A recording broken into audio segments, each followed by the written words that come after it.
What's up, everybody? Welcome to the State of Wild, episode 32, a regular YouTube video web series podcast thingy. As usual, I'm Meowth, and I'm joined by CorbettGames, and today we have a very special guest joining us, Hazer. How you doing, dude? Thanks for joining us. What's up? Yeah, I'm doing well. I'm happy to be here. For those listeners who don't know who you are, why don't you just tell them a little bit about who Hazer is? Yeah, of course. So I've been playing Hearthstone since around 2014, and I got really competitive in the wild scene around 2017, 2018 with the Wild Open. I almost got to go to the Wild Championships, and I've recently started streaming, and that's about it. Yeah, for those of you guys who don't know, Hazer is a rank 1 legend, like consistent, top 5 all the time sort of person. So he's a very, very good player. We're glad to have him on for some of his insights. Because we have a lot of news to talk about this week. Tons and tons to talk about. Some pretty awesome announcements. But before we get into all of that, just a reminder to leave a like, comment, and subscribe if you guys enjoy our content. It does actually support us a lot. Yeah, so Corbett, you want to take it away with the first big announcement? Yeah, absolutely. Let's talk about Hearthstone Classic Mode, the new format. It's not the new format that they teased previously. This is not like the new game mode, but it's a new game mode that we're going to be getting, guys. So they're going to have Hearthstone Classic as it was in 2014, right after the Unleash the Hounds moved from 2 to 3. So this is the format where you're going to be able to play your 5-mana Auctioneer, your 4-mana Leroy, the 2-mana Starving Buzzard. Kind of a lot of crazy stuff going on. So this really came out of complete, they blindsided us with this. There was no real hint that this was the kind of format that they were looking at, that this was something that was going to be in the works. And then they kind of hit us like, oh, by the way, we're doing all this insane stuff with the core set and legacy, and we'll get into that. But by the way, new game mode, we're going back to 2014. Pretty insane. Yeah, I think it's something a lot of people have been asking for, right? Be like, I wish I could go back to 2014 Hearthstone, Innervate Yeti, and now they actually get to. And I'm really excited for this because, this was, right before I started playing. I started playing when Max dropped. This is, 2 or 3 months before I started playing. But it's really cool because I think a lot of people have these nostalgia goggles about what the format was like back in the day, and I think it's gonna be really nice to go back with all this how we analyze metagames and decks has completely changed over the past 5 or 6 years, and it's gonna be really interesting to see if it ends up being the same Hearthstone that we remember, or with better players and better data and everything, it ends up being a different game. Yeah, I also can't wait to see the new complaints from different players. it's Yeah, a whole new generation gets to live with the 4-mana Leroy and the Arcane Golem and Lepinome. It's gonna be fantastic. But no, I never got the chance to play in Classic. I came along in TGT. God bless Secret Pally, of course, my one and true only love in Hearthstone. But no, I came along during that, and so I missed out on a lot of the old stuff that people love to talk about and reminisce about. And so I'm really interested in the whole the side of things that Meowth was talking about with the whole data analysis and things on that. I think it's gonna be really fun. But I'm just looking forward to playing the format for a bit. I think it's nice. It's hard to go back in time, but it feels like we actually get the chance to a little bit in Hearthstone, which is really, really cool. So I started playing around when Meowth did as well, around a couple months before Nax came out, and I didn't play super competitively at first, obviously. Just I said 20 minutes a week, and I was actually 12 at that time, which is just absolutely ridiculous. So it's kind of crazy how I started my career with Classic Hearthstone just being young, and I'm interested to see kind of how the player I am now and how that weaves into Classic Hearthstone. I love to play Divine Spirit Inner Fire Priest. That was the only deck I used to play, and it was so much fun. So we'll see. I have a question for y'all. You have to pick one deck from Classic Hearthstone that you're most excited to try for the first time or play again. What is it? I can start. Handlock is the one that I'm really excited for, with getting to play Jiraxis again and not have to worry about, instantly dying the moment I play Jiraxis and just grind out people with the hero power. I think that's what I'm looking forward to the most. For mine, it's definitely Miracle Rogue. I always grew up watching Firebat playing Miracle Rogue, and I just love to watch his streams and all the crazy stuff he did. And I wasn't a great Miracle Rogue player. I was free to play also, so I would be like, okay, what can I sub in for like preparation? Like that's too expensive for me right now. So Oh no. having all those cards, yeah, that was me. Or like, yeah, Leroy, Reckless Rocketeer. Let's throw her in there, like see what happens. Stuff. Yeah, I think Miracle Rogue is something that I'm really looking forward to. Also, Face Hunter, like, I don't know if I'm legally allowed to say that, but I'm kind of really into the idea of Face Hunter and, playing all those insane aggro cards like Arcane Golem again. So yeah, I'm kind of into that. Really looking forward to it. Even like Combo Druid. I think Combo Druid could be kind of cool as well. So yeah, it'll be all good. I'm looking forward to it. I do think that there is some risk in the format becoming a bit stale. And it'll be interesting to see exactly what the dev team does to sort of circumvent that. Whether that is, again, like balance changes to the classic format seems sort of weird, and I don't know if they go down that route. But maybe down the road we have like the ability to sort of hop around in different time periods. Maybe we get to fast forward to Nax or Blackrock Mountain and things like that. And so there's a lot of wiggle room here beyond just classic Hearthstone, and I don't think a year from now it'll be the exact same as what they've announced. Yeah, that was kind of my big worry when they announced it, because I think there was a lot of hype, and my initial reaction was like, okay, this is gonna, so it has its own unique ladder, right? So now there's gonna be a standard ladder, a wild ladder, and a classic ladder. And my worry was like, it's gonna see a ton of play the first month, and then it's gonna just fall off a cliff as people like get bored of the format, or it's not the same that they remembered, or they just get bored of the same cards and the same decks being played month and month and month, right? And so I'm excited to see what they potentially do to this, because I think if it stays classic, it's gonna be like the next duels, where it kind of just drops off the face of the earth in popularity after like a month, and kind of that. I mean, I'd be okay with like, so they released Naxxramas, they touched a couple cards in Naxxramas, right? Like they nerfed Undertaker and stuff like that, and I wonder, do they just like release Nax unnerfed and like never nerf anything in Naxxramas, or do they do like when the new expansion drops, we like fast forward to like Unguro, like standard Unguro, and see like what's going on in there. And I think I'm excited to see what they do, like you mentioned, for the format, to keep it a little bit fresh. Yeah, so we got this announcement about Classic Hearthstone and on Tuesday, and Corbett and I messaged each other. We're like, okay, that's awesome content to talk about on today's or this week's episode of State of the Wild, and we thought that was going to be it. And then on Thursday, they dumped even more information on us. They announced a huge set of changes that are going to be coming with a new expansion. And so this tweet from Alec, who's again one of the lead designers on Hearthstone, mentioned that they had a great meeting this week where they reverted or partially reverted some nerfs for rotation. It'll be more aggressive than years past, with a lot of cards rotating, so expect a high number of changes, approximately 30. Should be fun. And fun indeed it will be. So remember that there's not only the 3 expansions that always rotate, but now we're also getting basic and classic rotating as well. So that's, you also have to remember, so many cards in basic and classic have been nerfed over the past 6 years as a result of a variety of decks. And so it's going to be fun to speculate about what those cards might be. So I think Corbett and I mentioned about 87 cards we think are viable candidates, right? In these 4 sets. Yeah, some of them that have been hit, like things like Wall Leader, they have been nerfed, but I don't think we would define them as viable candidates because they just wouldn't work with like Battlegrounds and things like that. And so we're trying to be a little bit realistic in how we're sort of going through all the nerf candidates. Yeah, so 87 candidates from these expansions plus basic and classic, some from every class. And so I think what we're going to be doing for the majority of today's episode,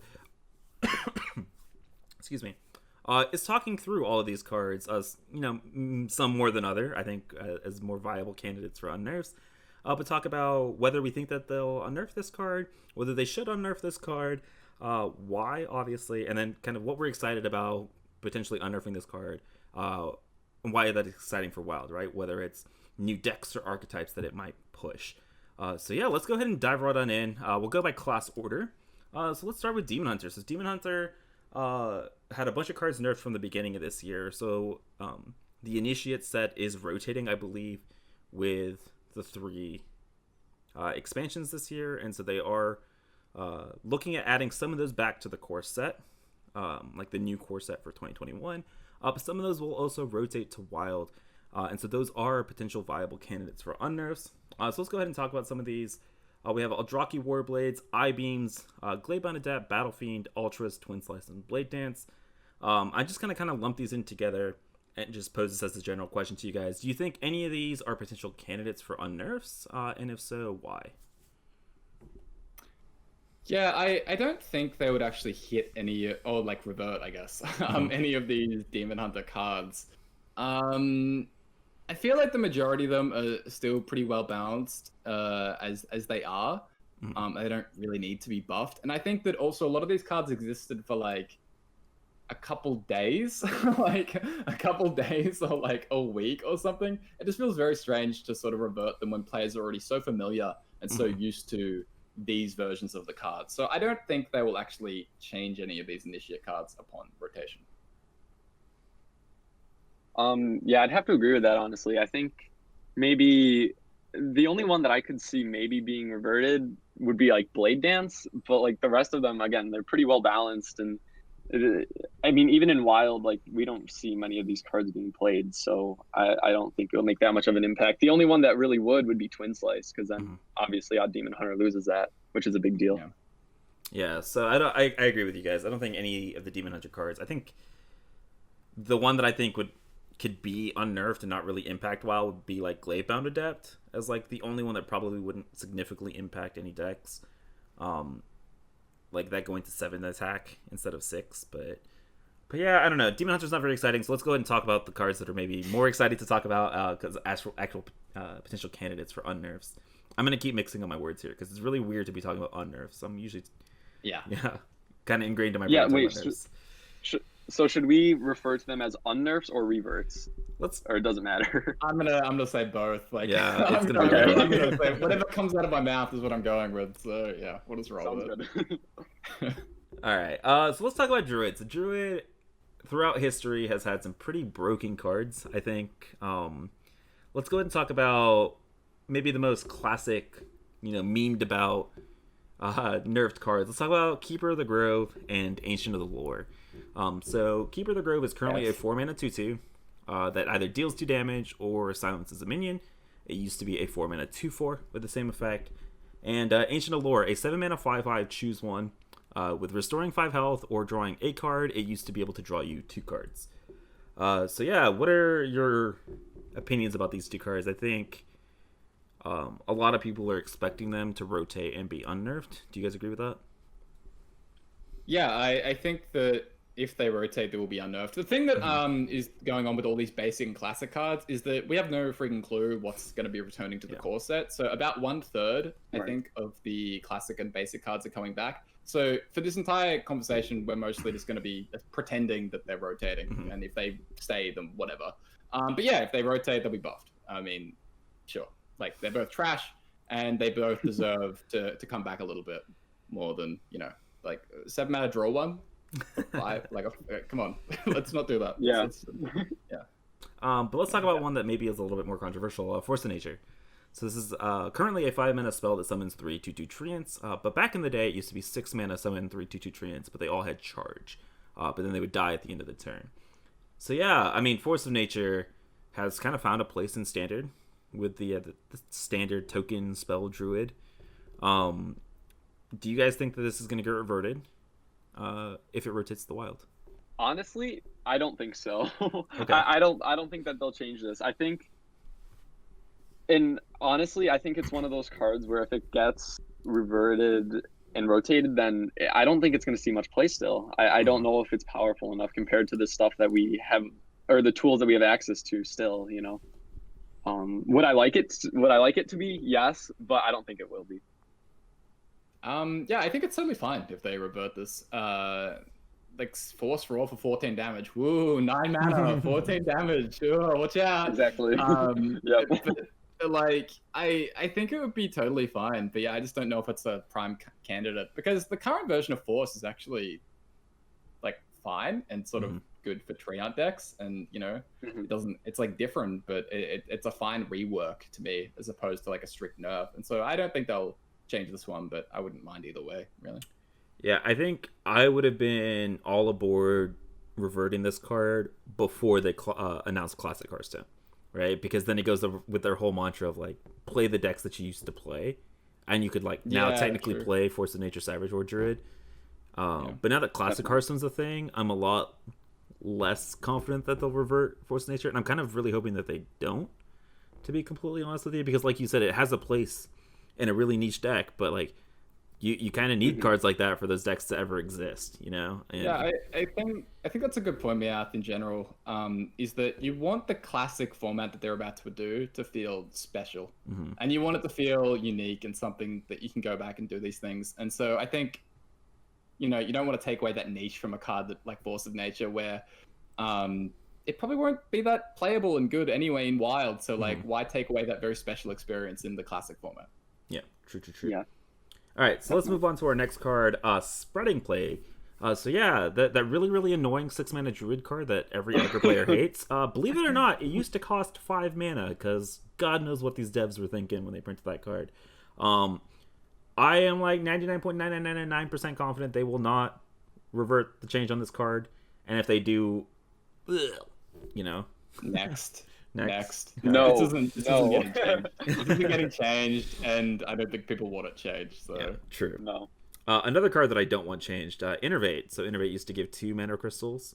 Yay or nay on this one? I think pretty confident no, especially now that they've printed Nay. Lightning Bloom. Yeah.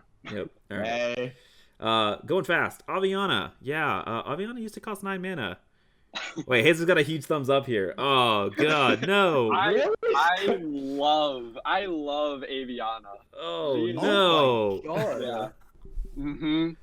Yeah. Yeah, I would love to see this reverted. I know it would be ridiculous because, I mean, obviously it would be ridiculous, right? 9 mana, but, you know, Alex said in his tweet that he's expecting a very aggressive meta in general anyway, and I think this is going to push in Wild as well, especially if they're planning to revert some of these cards. I mean, as we get lower in the list, we'll be able to see some of these more aggressive cards being reverted that are going to be super powerful.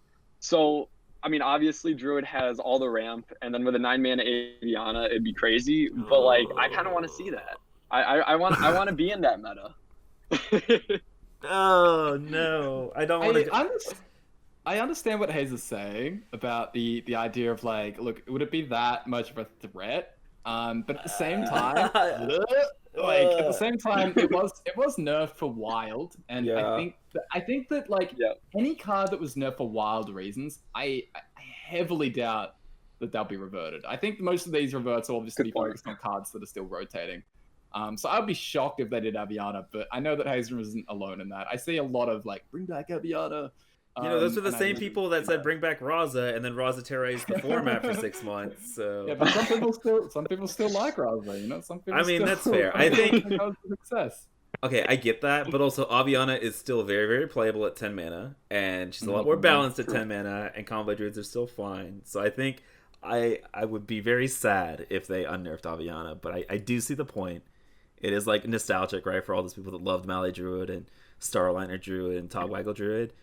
But also, like, I could be okay with, you know, never having to see 9 mana Aviana again ever in my life. So, but yeah, let's talk about 2 maybe more controversial cards. I think these are probably the most debated when it comes to when it comes to Druid. So Druid's ramp package back in the day in Standard had 2 mana Wild Growth and 5 mana Nourish. That's 6 and 3 now, right? 6 mana Nourish, 3 mana Wild Growth. What do you guys think about this one? I have some theories about Wild Growth and why it won't get unnerfed, if you want me to start here. And it's mainly because of that stupid 2 mana Elemental in all the Reno decks when it comes to Zeph. Because I think Zeph, they have announced multiple times that Zeph's having its card pool locked, and Wild Growth is one of the most commonly picked cards from the Zeph pool. And so I don't know how that's going to work, and I don't think that they're going to go in and recode Zeph as it rotates to Wild. So I think that means that they're kind of forced into locking Wild Growth at 3 mana. I don't know if you guys have an opinion on that. This is my tinfoil hat theory, you know. That's a really interesting. Yeah, I like that. I don't know if buffs to these classic cards in Zeph's pool actually affect Zeph, because I think that most of the time Zeph probably just looks at like what your mana will be and like what the best option is. I guess like Wild Growth's kind of weird where it at a 2 mana card, it's probably like the best 3 cost card that you can get offered, but would it even offer it if it costs 2? I don't know how that would work. So yeah, maybe that's kind of weird. Whereas something like Hex, I feel like the Zeph will probably just look at the board, see that you want removal, see that you want like a transform effect, and offer you Hex regardless of if you have 3 or 4 mana. Wild Growth is sort of wonky, so I don't know how that works. But then again, like the only situation where you get Wild Growth would be on turn 2. Either way, I don't think they will nerf it regardless of Zeph. I think that they just won't do Wild Growth. I think they would do Nourish. I think it's like that's not necessarily paired.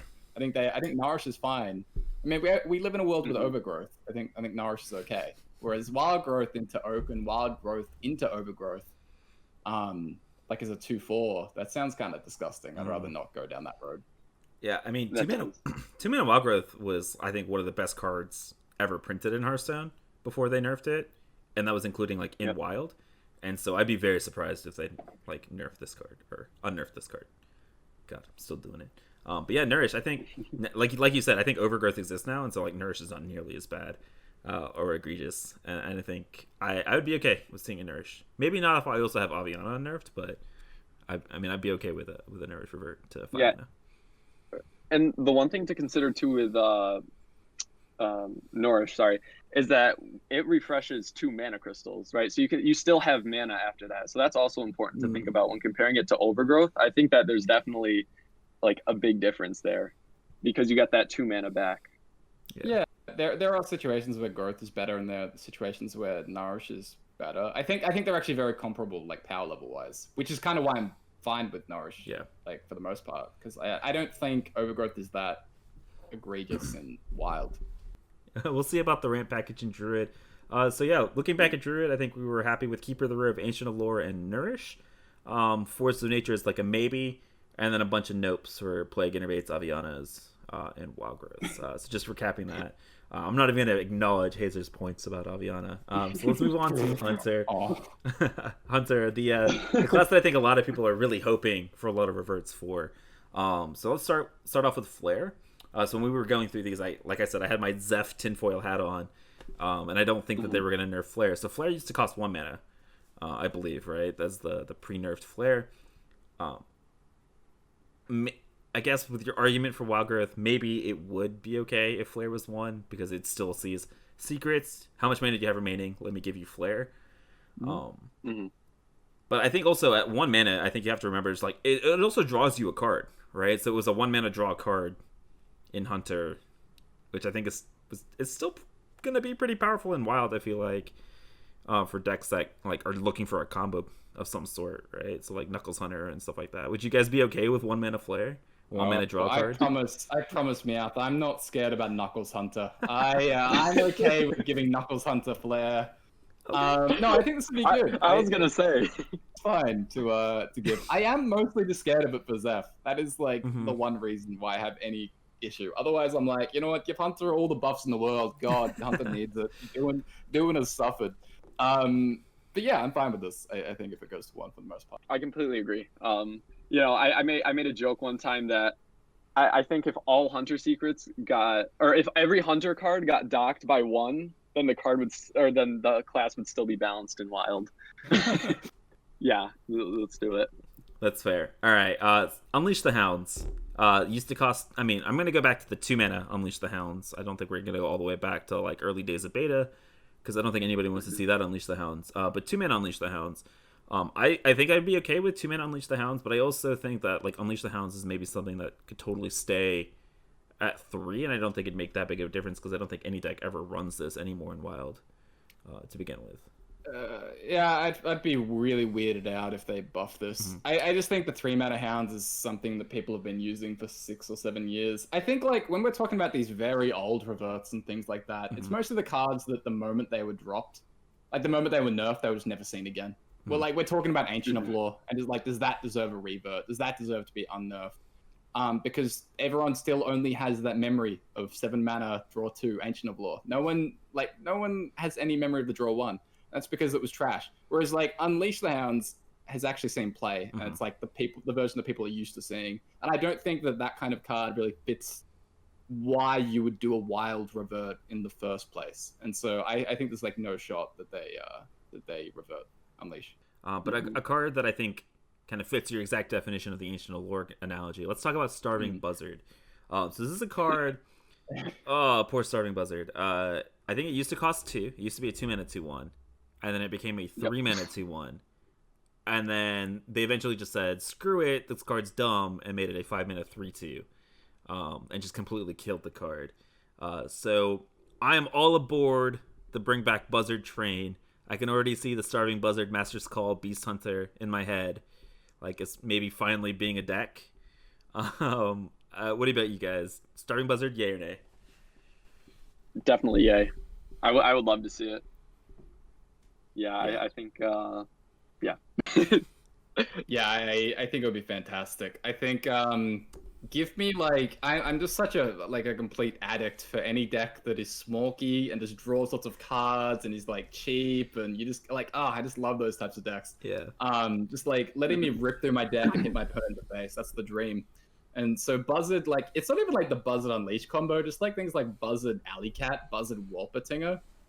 Spring Paw, dude. Hunter needs the boost. Yeah. And I'm really looking forward to this if they do it. I really feel like they will. I feel like they have to. This is like the most this is the nerf that people point to and say Blizzard gutted this card.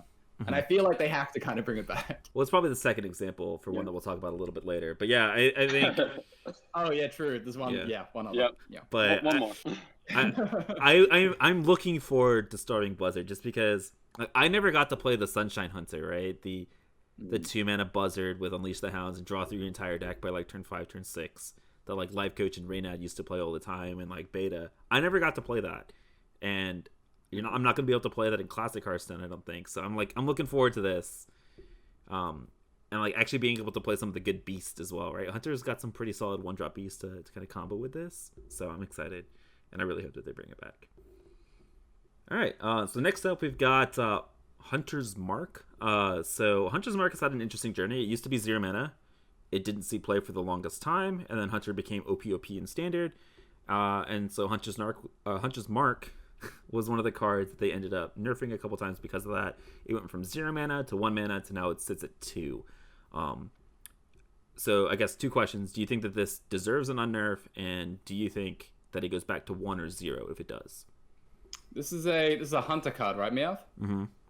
Yeah, it deserves an unnerf. Yeah, Mm-hmm. yeah, absolutely. Yeah. No, I think this can go to 1 mana. I think it's totally fine. Like I don't see why not. Even 0. I was about to say, is there any reason that it shouldn't just be 0 mana? Yeah, I was gonna say, is it even that powerful at 0 still? Like, what? I mean, I think the only reason would be because they would say that it doesn't really fit Hunter. Like, it feels like a weird out of place card, I guess. Because when that's true, like, it doesn't make much sense in Hunter, I don't think. But I mean, power level wise, sure. Nothing in Hunter makes sense because it all sucks. So I'd be okay with 0 mana. I mean, Hunters should inherently see the weak points of their prey, right? So, like, it should be 0 mana. It shouldn't cost you any resources. Come on. Okay, all right. Yeah, I can get behind this. I'm convinced myself. And then let's talk about the last card for Hunter here. Dynotamer Bran. So this is a card that they nerfed with Lord Keeper, Polkelt, and Voracious Reader, like the last big set of balance changes, because Reno Hunter was a very, very good deck in Standard. Dynotamer Bran went from 7 to 8. They have, like, all but confirmed that this is getting reverted when it rotates. So I don't really think we need to talk about this one too much. So yeah, Hunter, Buzzard, Mark, Bran, I think are all big yays for getting reverted, and then potentially Flare as well, added on depending upon like the Zeph situation. We'll see how that all works, but yeah, I mean Hunter looking like it's getting a little bit of help here. I think Buzzard's like the big boon potentially for the reverts. All right, so now let's move on into Mage. Mana Worm is our first card to talk about. So Mana Worm, probably one of the best 1-drops ever printed. Went from 1 mana to 2. 2 Mana Worm. Yeah, I mean, what are your thoughts about this? I will go ahead and say I think I can see them unnerfing this. Okay, I can see them unnerfing it by the logic of like playing your favorite cards. Right? People loved Mana Worm and like the whole Tempo Mage thing. I am super scared if they do though, because like this card, like I said, was one of the best 1-drops ever printed. And I am like, imagine this in like Secret Mage, dude. One of the best decks already in the format now gets to add Mana Worm back into the fray. Yeah, even decks like Quest Mage, like you could literally just OTK your opponent with 2 Mana Worms, right? You don't even need Giants anymore. Like it's that. I really think Mana Worm is not a great idea.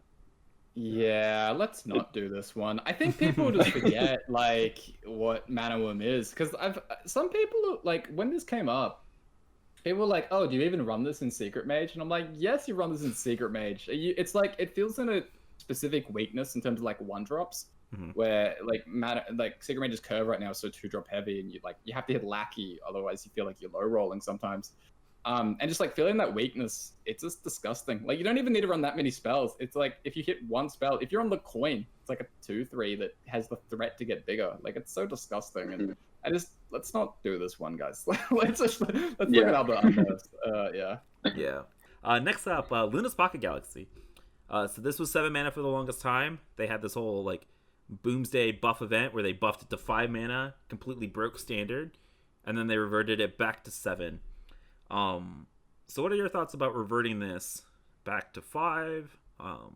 Yay or nay?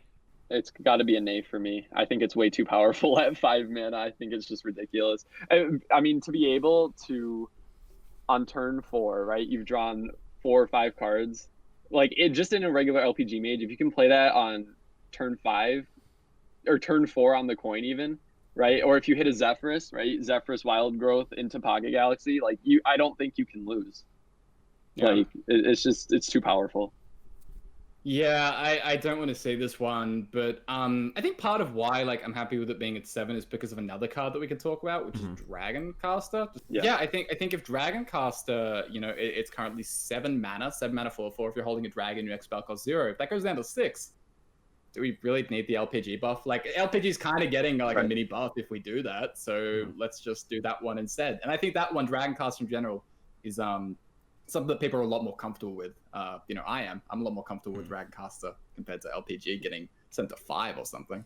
Yeah, I mean, let's just hop back to LPG Mage. As like the person who probably has played the most LPG Mage out of the 3 of us, I think I am very confident in saying that Pocket Galaxy is perfectly balanced and fine at 7 mana. It does not need to be 5 or even 6. Like, I don't even think you need to partially revert this change to make it playable. I think it's perfectly fine as is. But I think Dragon Caster not only buffs the LPG arena mages, but it also like buffs any other of the fringe archetypes, right? With Big Spell Mage and all that kind of stuff that gets to cheat out whatever the power creations and the puzzle boxes of Yogg-Saron.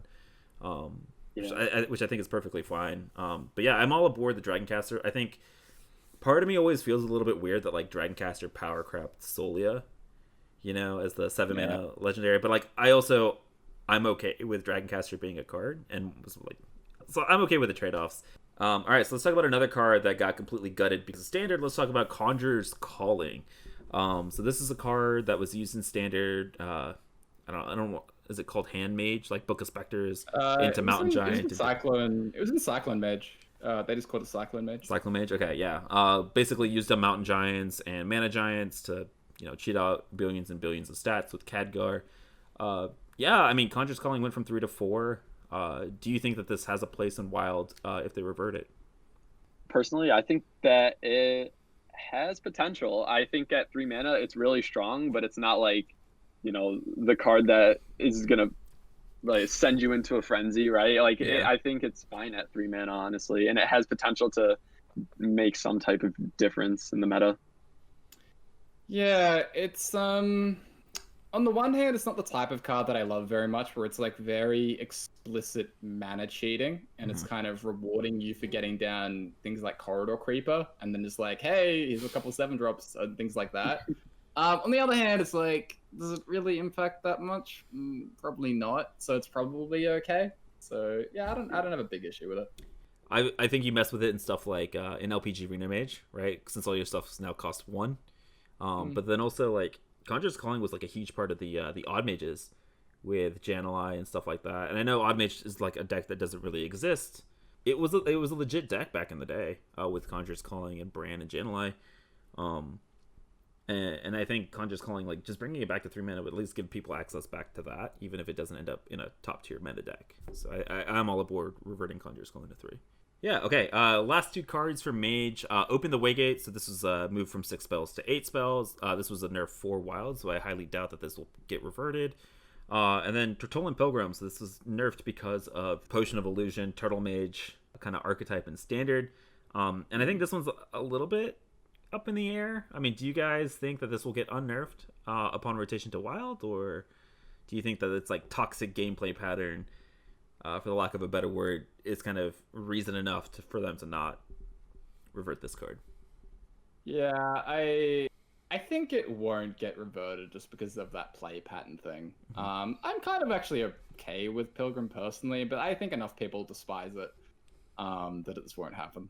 Yeah, I think it's way too easy to just go infinite off of it, right? All you need is one 8 cost, and then the rest of the game you can lock out your opponent basically and deal damage. Like it just seems too powerful and too easily accessible.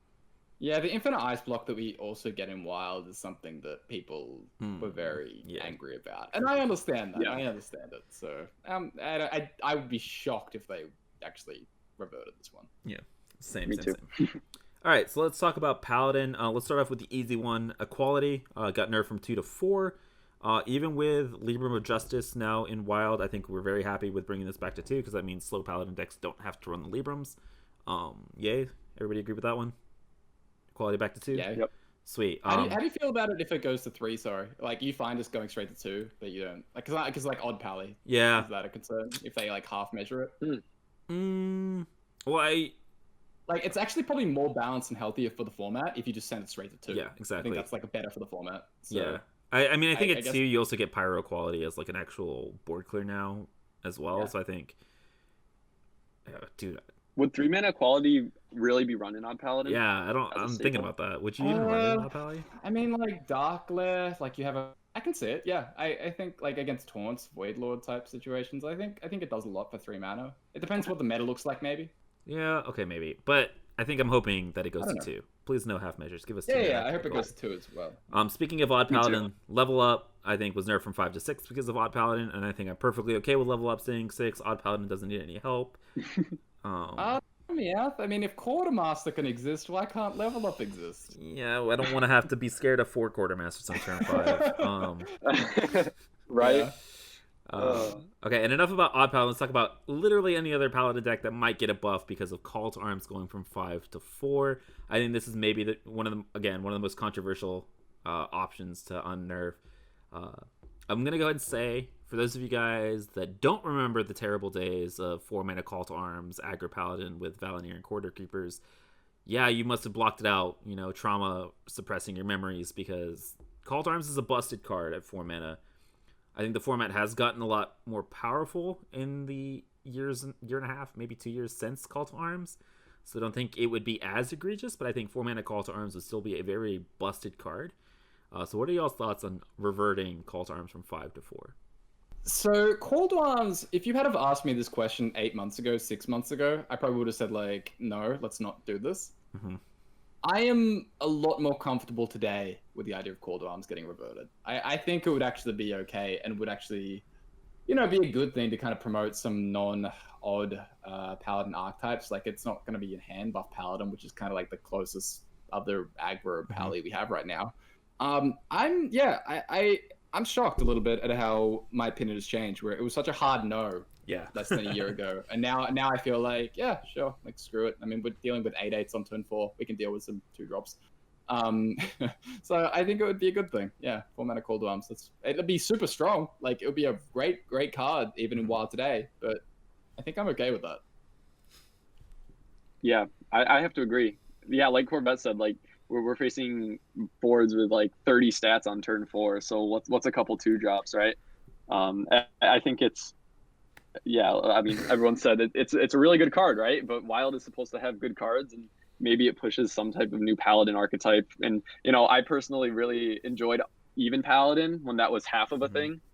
And I would love to jam Call to Arms back in that deck and make it maybe something, or crawl back to the low tier 4s. But I think it would just be I think it's a good change, honestly. I would like to see it go to 4.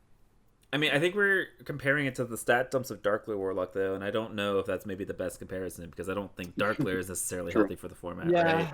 Yeah, like maybe in an ideal world, we don't have either. Yeah. But I don't know. Honestly, I don't know. I think it's okay. Like, I say that now, and then like double Annoyatron injured Tolva pops onto the board when I'm playing Kingsbane, and I just sort of concede and uninstall. Yeah. But I think I'm okay with it. I don't know. I mean, it's weird seeing because like I remember bringing this up a couple of episodes ago, and you laughed in my face. But like Yeah. I think I'm a big fan just because I think it's going to promote archetypes that are not odd paladin, and I'm okay with it because right now all paladin has going for it is it's a good aggressive class, and I think giving the aggressive class multiple angles from attack from I think is a good thing. Yes, I think 4-mana Call to Arms is absolutely busted it, and I would be really scared of like a Raza situation with Call to Arms, right? Where you revert it, it's busted, and then they don't touch it, right? For forever. But I mean, I'm okay with at least experimenting with a Call to Arms revert, and I think this is maybe the most controversial on our list of unnerfs. Bring back Call to Arms at least for a month. Let's test it out and see how it goes.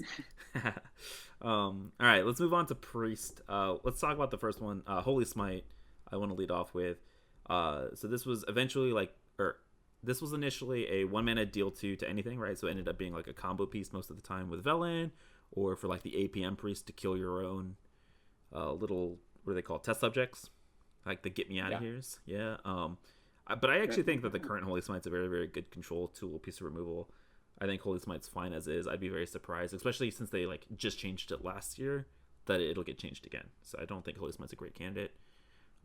Stop me if you guys disagree. No? I like it more. Yeah, so. Same. Me too, honestly. Yeah. All right, Power Word Shield. This is the one change from the Priest rework that I absolutely hated. Give me my Power Word Shield back. Give me my card draw. Give it back. Blizzard, please, if you're listening, give us back our Power Word Shield for literally every Priest deck ever. Please, give it back. The last Priest card is Extra Arms, and I think if you give me back Power Word Shield, I'm okay with no Extra Arms. Because Extra Arms was a Blessing of Kings, right, for 4 mana. But you're never really paying 4 mana because you have Radiant Elemental. And so I think if you give me Power Word Shield, I don't necessarily need the Extra Arms back. But if you take away my Power Word Shield, I want the Extra Arms back, if that makes sense. Corbett, do you want both of them back? Yeah, you're talking to a couple like combo priest diehards here. Yeah. Yeah, any card that used to be in, or that any card that can be in combo priest, yeah, let's revert them. That's my go. Yeah. I absolutely love that deck. Yeah, Hazer's like one of the best Inner Fire Priest wild players, and definitely mains the deck when it's viable. It hasn't been viable for a bit now. Ever since they nerfed Extra Arms, basically, is when it went away. Okay, so here's the thing. Like, Extra Arms is busted. It's like super busted. Like, the card's so strong. But I guess if they give a shield, I might be okay with them not giving arms. But I don't know. I feel kind of 50-50. I don't even think they'll hit arms for what it's worth. Like, I don't feel like it's a candidate that's realistic. I just don't, it's already in wild, and it's, I don't know. I just, it got like buffed and then debuffed, and so I doubt they go back to it. Yeah, probably better if it stays dead, potentially. But I would also have a really, really good time if they did decide to, to buff it, because I love that deck so much. Northshire into Extra Arms is just the best feeling ever. Yeah. Oh, Coin Radiant into double arms. Yeah. Exactly, man. That's why you can't have it. 2 mana Blessing of Kings, please no. Oh, come on, yeah. Yeah. So let's move into Rogue. I think Rogue has the most cards on this list as potential reverts out of any class. Rogue is probably the most difficult class for Team 5 to balance. Let's start with Master of Disguise. This is a card that was initially 4 mana 4/4 give a minion stealth, like permanently stealth, and now it's a 4 mana 4/4 give minion stealth until next turn. I hope this stays dead because I think the combo potentials, if it doesn't, is just asking for it to be broken and wild. Do you guys agree with that? Yeah, I don't think anyone's asking for this one. Cool. Yeah. Blade Flare, I'm just going to go ahead and skip because Kingsbane Rogue exists now. That's just, we're not doing that. Leeching Poison. Yeah, Leeching Poison, we're just going to skip as well. All right, so with the 3 kind of obvious no's, let's go ahead and start talking about the next one. Caverns Below. So Caverns Below has an interesting path. So it started off as play 4 minions of the same name. Your minions become 5/5s for the rest of the game. And then it got nerfed to 5 minions. They become 5/5s for the rest of the game. And then it became play 5 minions. Your minions become 4/4s for the rest of the game. It's had an interesting little story development here. Caverns Below, what are your guys' opinion on this one? Yay, nay, which version? Give me your opinions. I'm into it. I like it. Let's do it. That's kind of how I feel personally. That said, Ixar's already said it's not happening. So Oh, did he really? we can kind of like, yeah, he did have a tweet when he was doing like the AMAs and stuff that he's been doing. Someone demanded bring back Heavens Below, and he said it's not happening. So yeah, it's kind of confirmed no. Well, maybe what if he was just memeing because the guy was like asking, like, you know, really rudely, you know, maybe they get. I just don't think they're doing it. All right. Yeah. All right. If Ixar said so, then it's not coming back. Sadly, I would love to see some sort of quest rig because I don't think it would be that broken with the aggro that we have in the format. I don't think it would be like. Yeah, I think it would be fine. I think it would be fine. Sadly though. All right. Yeah. 5/5s are pretty good though. I don't know. It scares me for the four copies and then 5/5s. So would you be fine like we know it's not happening, but like theoretically if they did the one revert rather than like the double revert basically? So like 5 minions make 5/5s. Yeah, hit the middle point rather than all the way back to the original. Yeah, honestly, the one that I would prefer the most would be 4 copies for 4/4s. I think that would be because I think that's a better in between than the 5 copy 5/5s. Yeah, I think with prep nerfed though, and we'll get to prep. I think if prep stays nerfed, I find it very hard for Quest Rogue to sort of fit into the meta. It would be a very similar niche to Quest Mage, except I just think it would be worse than Quest Mage. Like even if you buff it all the way up, I still think it might be worse than Quest Mage, and that's not great, you know. That said, I understand so many people hate it and they're not going to do it, so it's it's a bit moot. Speaking of cards that people kind of hated, Cold Blood. It was kind of dumb. It was, I say kind of, it was really dumb in Odd Rogue.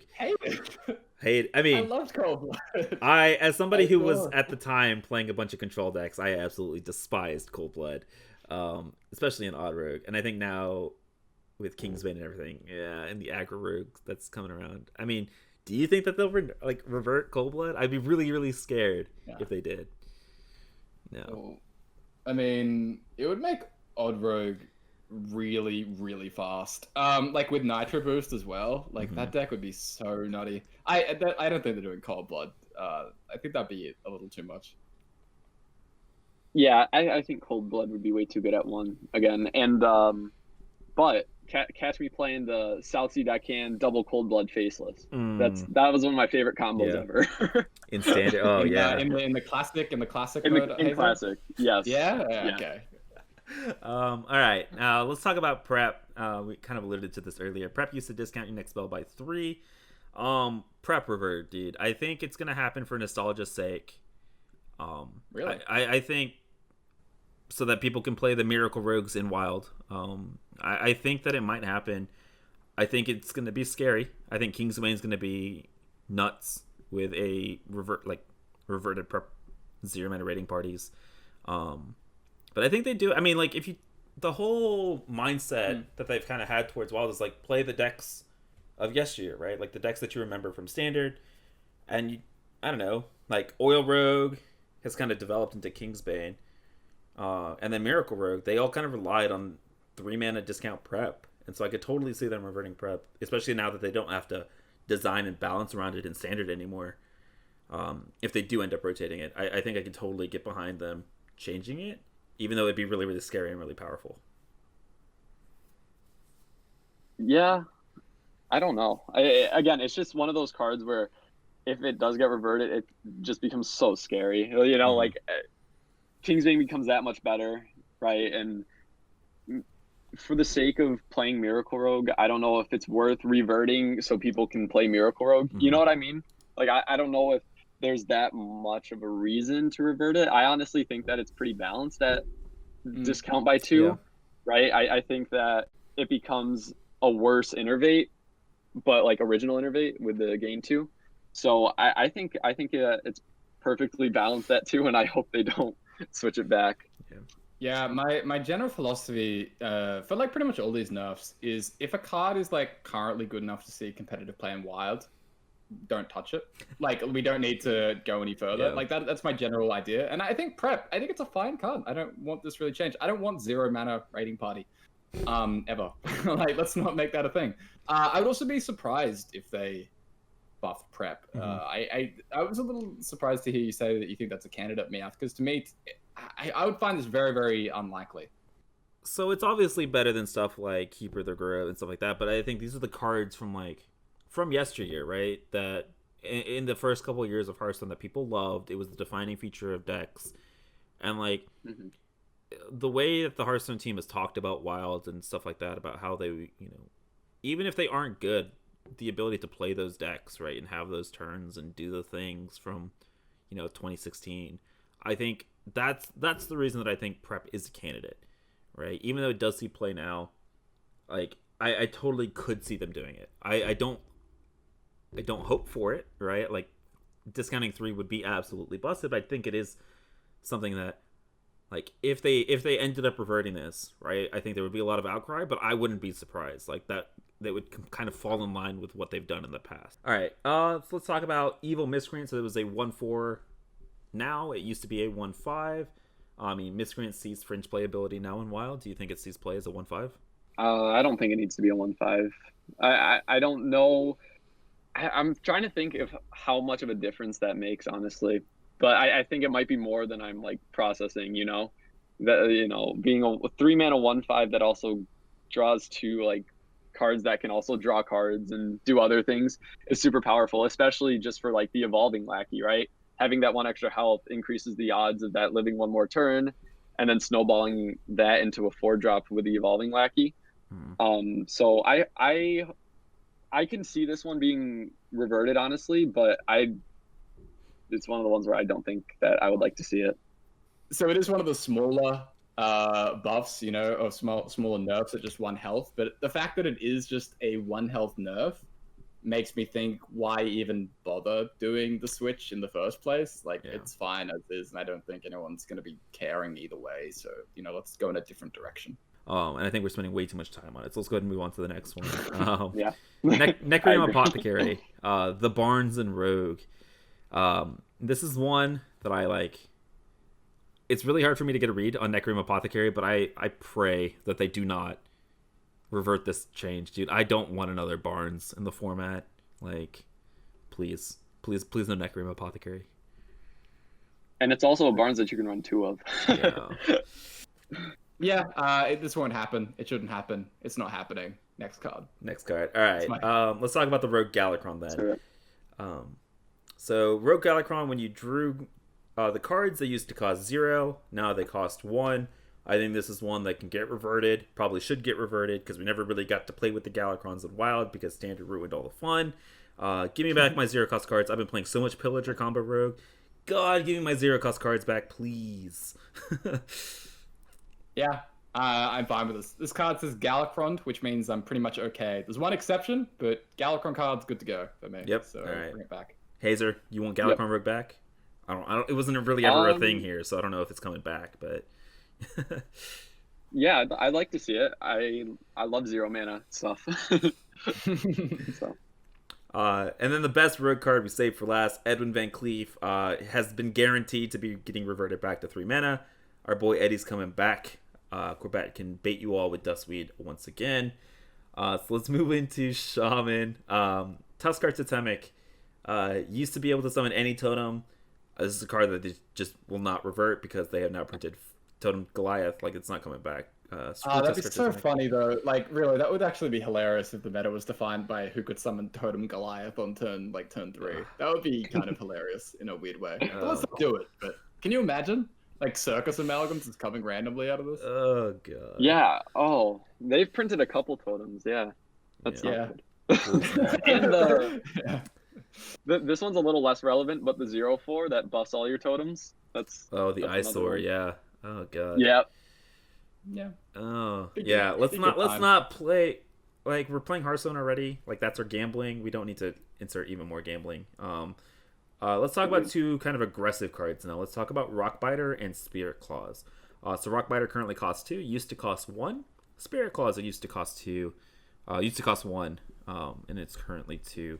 So these are kind of like perfect fits for your odd shamans, your aggro shamans, like whatever deck's running Rockbiter or like has spell damage synergy. These are cards that I both really want unnerfed. I don't know about you guys. Give me your opinions. Do you think we're going to see these guys unnerfed?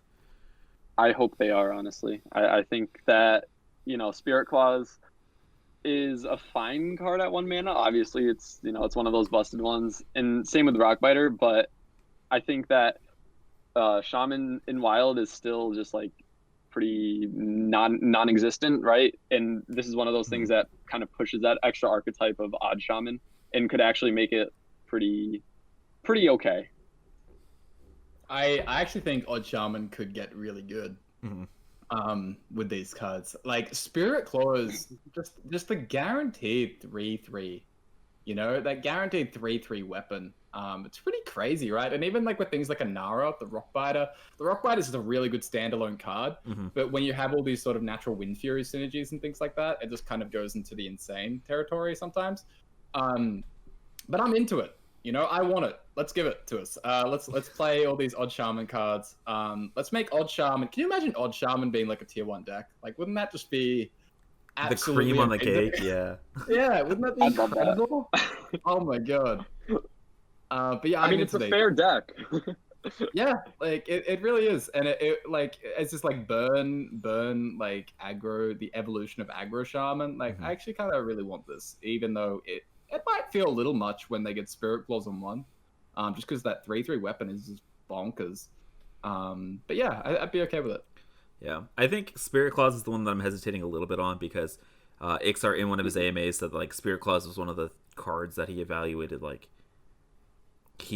it was way more powerful than he imagined it was going to be, right? It was mid-range Shaman meta back in the day was just a fiesta to begin with.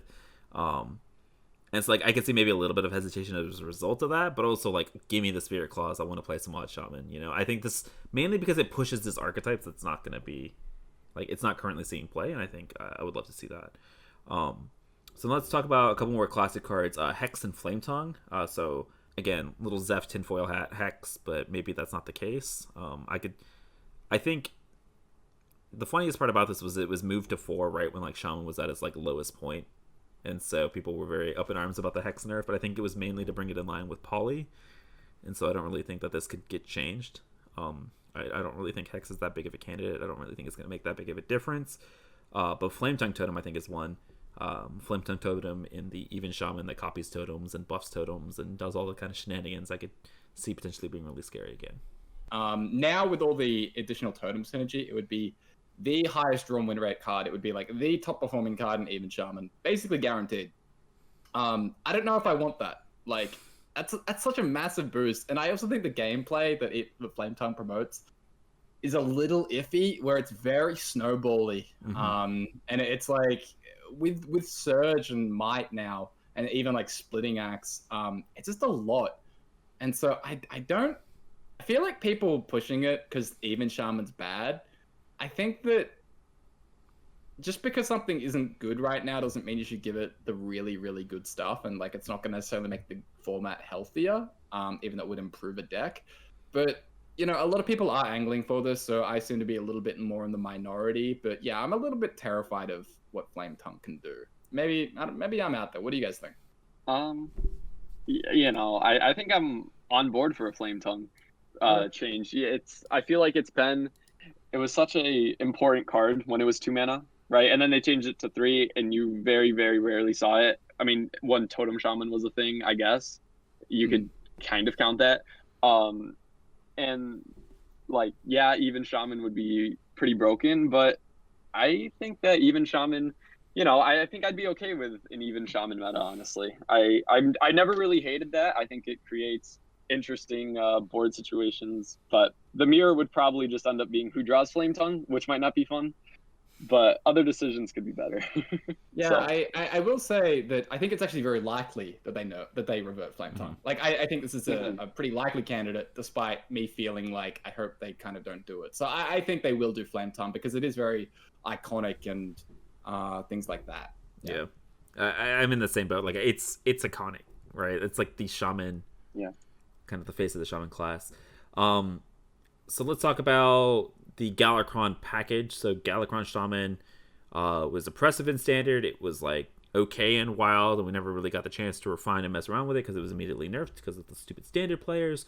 But it was a package of 3 cards: Corrupt Elementalist, Invocation of Frost, and Dragon's Pack. I'm all aboard all 3 of these getting reverted. Let us play Galakron Shaman in Wild. Let us do our thing. Could odd Galakron Shaman ever be a thing with all these reverts? 1/5/5 plus Galakron. Yeah, I don't see why not.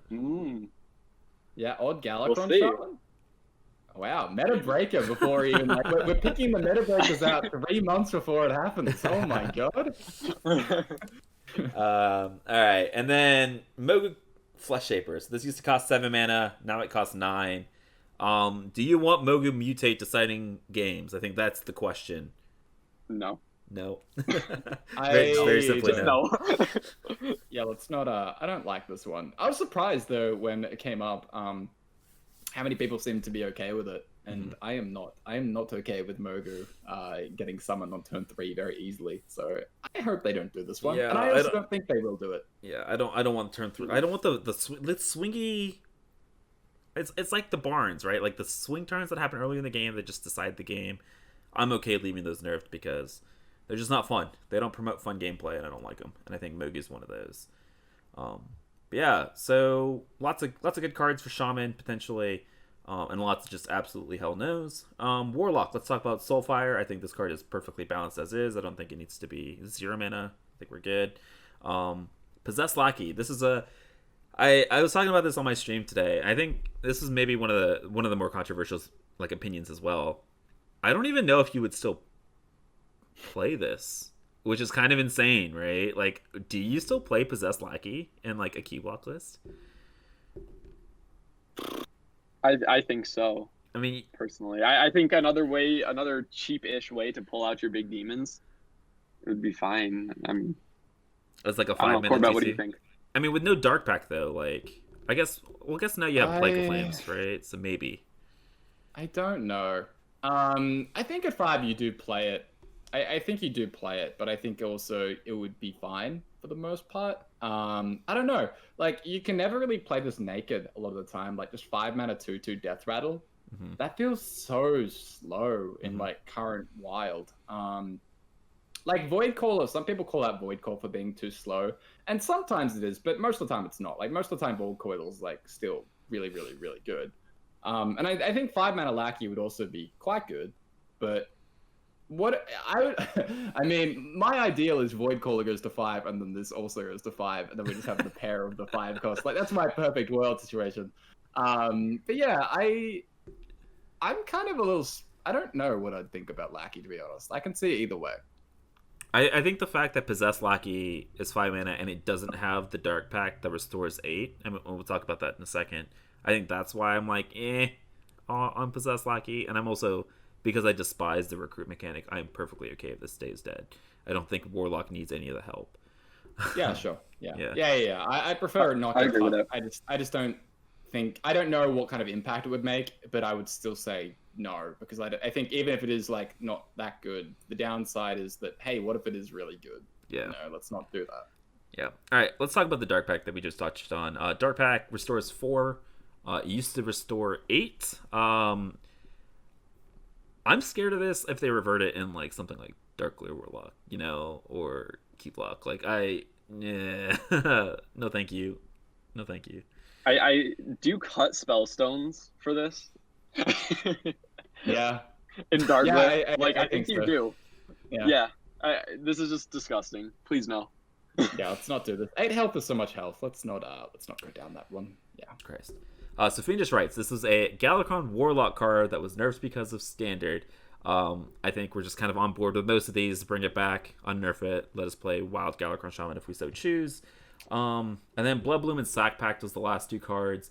I think 99.999% of people, except for Concerned Mom, are okay if these stay dead. I don't know if you guys are as well. Yeah, these won't be touched. These will be left as is. All right, cool. I agree. All right, let's touch on Warlock. We'll leave the spicy one for last. All right, so let's talk about Charge. Right now, it's a 1-mana card named Charge that gives a minion rush. Very, very confusing. But it used to be a 3-mana card that gave a minion +2 attack in Charge. So it was namely in that Worgen OTK deck. in standard with like the Arcane Giants and stuff like that, it was a really cool deck. Yay or nay on bringing back like a combo oriented Warriors playstyle with Charge? If I had my way, 100%. Like 100%, let's do it. Do I think it'll happen? I don't know. People are scared of the word charge, and I don't blame them for that. I just want to play my fun combo wombo Worgen Warrior. I think that'd be a really, really fun deck for the format. Or at least for me, you know, and I'm the most important for my Hearthstone experience. Wait, and it gets so much better, right? With Bloodsworn Mercenary and everything now, and the Risky Skipper package. It would be a legitimate deck. So yeah, you get to use Bloodsworn instead of Faceless. Yeah, and that 2 mana discount. It's a lot of mana. Well, you now can have like 3 Worgens hitting face. Be pretty spicy. Hey, so did you play much Worgen Warrior at the time? I did play. I played a lot of Worgen Warrior. Yeah. I really enjoyed that deck. I honestly think that this is a card that's pretty likely to get reverted, just because, like Meowth alluded to, like the card doesn't make any sense right now. You know, like it says the name is a mechanic, but it gives a minion another mechanic. Like it doesn't make sense. So I wouldn't be surprised to see this be changed. Execute currently costs 2, used to cost 1. I don't think this is coming back. I think it's balanced at 2. Corbett's making a face at me. I don't know. No, I just don't care that much about Execute. Like I think that the effect doesn't really change that much whether it's at 1 or 2 mana. Just the power level goes up, and I don't think. Yeah, but like, does that change what Odd Warrior does? Like it seems so boring to me. Like I'm fine with it at 2. Well, I mean, like, boring regardless, right? Like, yeah. I could see them moving things back to 1 mana with Execute. Just also, like... Zeph buff me up. Zeph buff. Tinfoil hat, dude. It affects Zeph. We're not doing anything. All right, Fiery War Axe. Do we bring back Fiery Wind Axe? Yeah or nay? I think this is also a little bit sketch. Ooh. Yeah. I've heard mixed opinions. Hazer's all aboard. I think this is a really controversial one. I think people are very split on this. Hazer, you're yes. You want to talk about it? Yeah. I mean, okay, so let's see. Pirate Warrior is a great deck. I really like that deck. Fiery War Axe is a 2 mana 3/2 weapon, obviously, if it was to be reverted. And I just think it's, like, to me, it's one of, like, the staple, like, weapons of Hearthstone. Like, when I first started playing Hearthstone, I was playing Fiery War Axe. Like, that was the card. It was Fiery War Axe and Arcanite Reaper. Like, those were my 2 weapon cards. And so I think nostalgia-wise, it could definitely be brought back. Obviously, it would probably terrorize the meta to some point. But even then, Pirate Warrior has a lot of weapon replacements now, right? They have Sword Eater, they have N'Zoth's First Mate, Ankar. I mean, they got a lot of weapons. So it still could be kind of sticky in navigating it in Pirate Warrior too. I see what you did there, because Sticky Fingers, like, steals your Fire War Axe. Intentional. Got it. Yeah. Good pun. But yeah, I think War Axe, it does have that massive selling point, right, for the nostalgia of it, and it is so iconic. Like, that's the main argument, really. I would be nervous. I would be really nervous about what this would do. I'm very nervous about Nitro Boost and Cutting Class.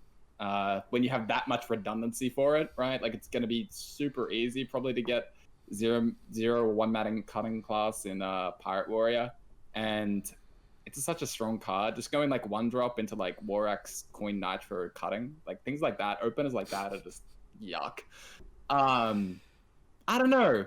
I think power level wise, it would be too much, but I think there's a really good shot this happens. Yeah, I think the nostalgia factor overrides the power level factor of Fiery War Axe. Like Hazer said, like, it is the weapon of Hearthstone, right? Like, of 2014, 2015 Hearthstone.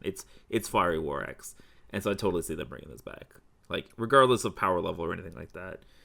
And it would be busted. It would be very good. But I think it's coming back almost 100%. It's like, kind of the same thing as Raza, right? Where, like, they probably do similar effects on the meta. Like, they're going to be highly impactful. But just because of what they mean to a lot of players, I think they're more willing to give this a shot than they maybe should be in some ways. Absolutely. All right, let's talk about another weapon, Ankar. I mean, it used to have 3 durability. I think it's perfectly balanced at 2. Yeah, I think we leave it at 2. Bloodsworn Mercenary used to be a 3/3 instead of a 2/2. I think they could revert this, and I don't think it would mean anything. I don't. It's one of those fringe with like, if they do it, yeah. If they don't, who cares? I don't think it's going to change any opinions or anything about Bloodsworn Mercenary. Now let's get to the 2 controversial ones. Scion of Ruin used to cost 3 mana in Galakron Warrior. Currently costs 4. I am on board with, like, I think that they might unnerf this. Like, I am on board. Just give me all the Galakron Warrior, all the Galakron Shaman, all the Galakron Rogue. Give me everything back and let us play with the Galakrons before we decide like how OP things are, because we never really got the chance to do that in Wild. And so I would be on board with bringing back 3 mana Sign. I think 3 mana Sign would be like insanely busted, insanely strong.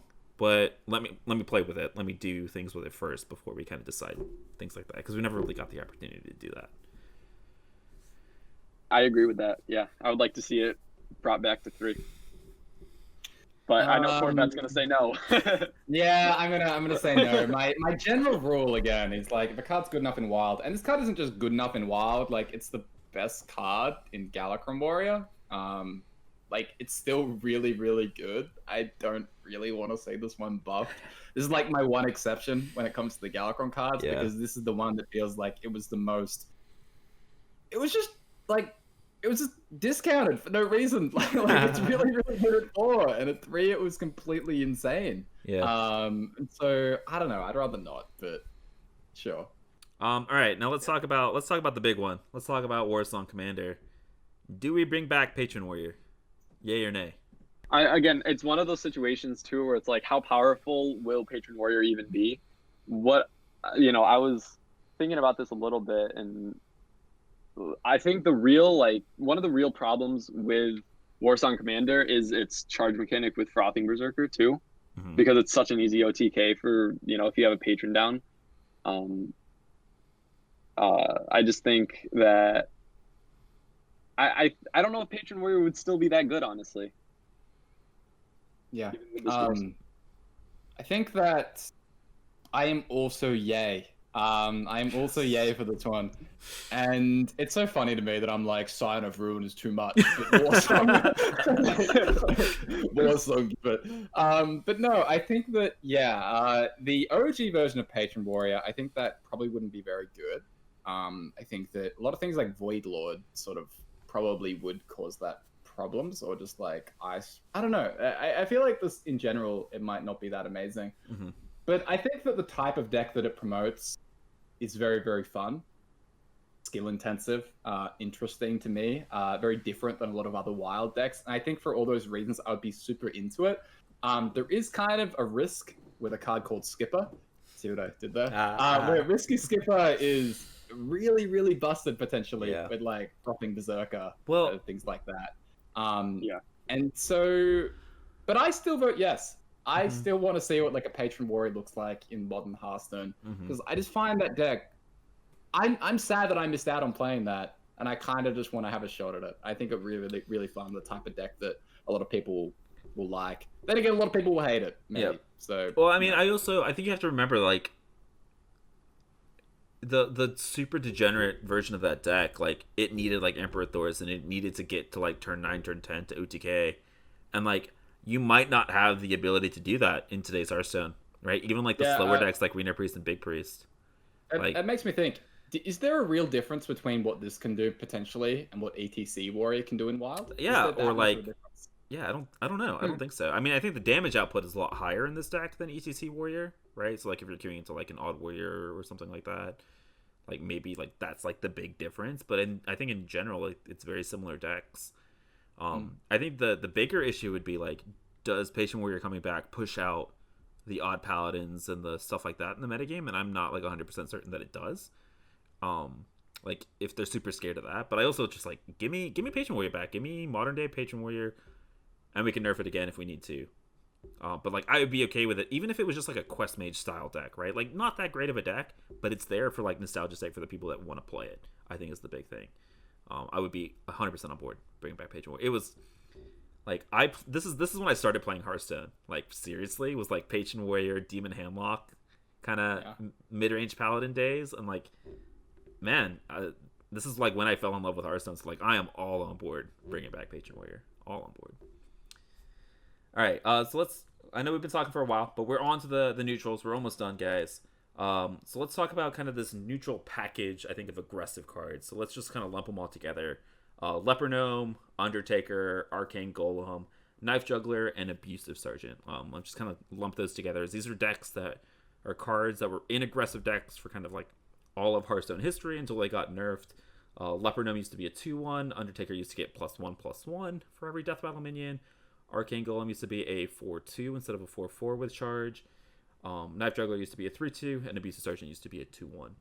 Before we go ahead, I think Knife Juggler is confirmed as not being buffed. In the announcement, they said like you will have 2 cards if you have a classic card.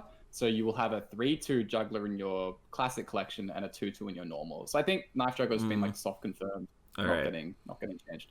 All right. Well, then let's talk about the other 4. Let's talk about Leper Gnome, Undertaker, Abusive, and Arcane Golem. Do you guys want these back? Do you think we want them back in aggressive decks as just like options in the format? Some of them yes, some of them no. Sorry, go ahead, Hazer. No, I was just gonna say I'm really scared of scaling 1-drops.